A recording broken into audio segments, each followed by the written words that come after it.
Sports are cancelled, but esports are still around. New York golf, basketball, hockey and other sports have all suspended their seasons. Major League Baseball says it may start up in late spring. But competitive video gaming is going strong as esports tournaments move their operations completely online.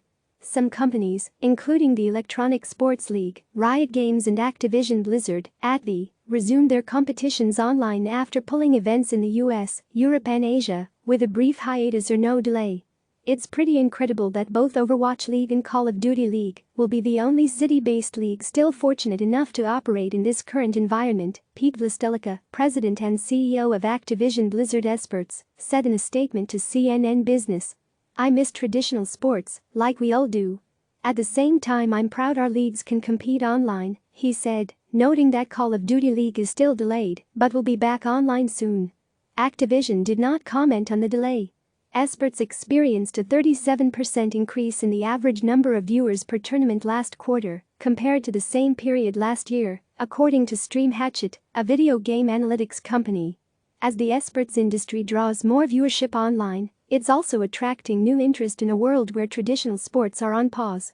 The changing environment is turning both consumer and advertiser attention toward the gaming video content space, with esports being part of this, said Nicole Pike, managing director of Nielsen Esports.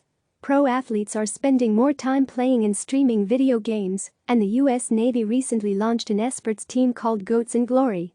The United States Naval Academy's mascot is Bill the Goat. The U.S. Army and the U.S. Air Force already have esports teams. With esports being a billion-dollar industry and millions of consumers, it was definitely a space we wanted to get into, Captain Matt Smokebourne, chief marketing officer of the Navy Recruiting Command, told CNN Business. At a time where a lot of people's activities have been disrupted, sailors can't do face-to-face team activities anymore. It's just a safe place to go to. Esports have long copied the playbook of traditional sports, organizing glitzy in-person events that emulate the Super Bowl and the Olympics. Some are now cancelled. In February, an electronic sports league event ran without a live audience due to concerns by state officials in Katowice, Poland about coronavirus. "We suddenly had to scramble and tell everyone, don't come," said Craig Levine, global chief strategy officer of ESL, Electronic Sports League. Although some fans complained about the change on social media, online viewership for the Counter-Strike Global Offensive tournament was record-breaking, said Levine, although the 11,000-person stadium in which it was held was eerily empty, except for players and staff.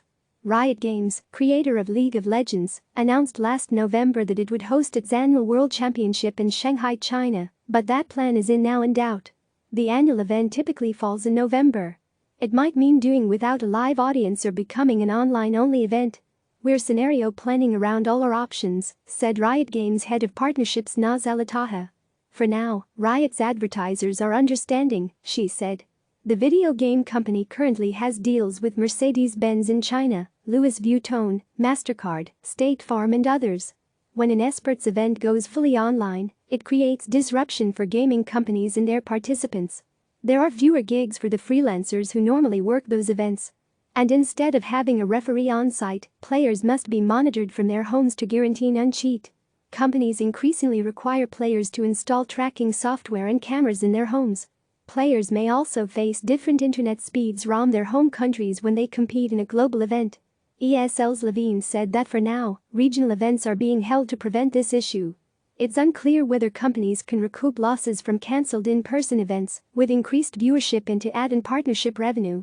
For the ESL, the increase in Twitch views doesn't translate dollar for dollar into revenue, according to Levine.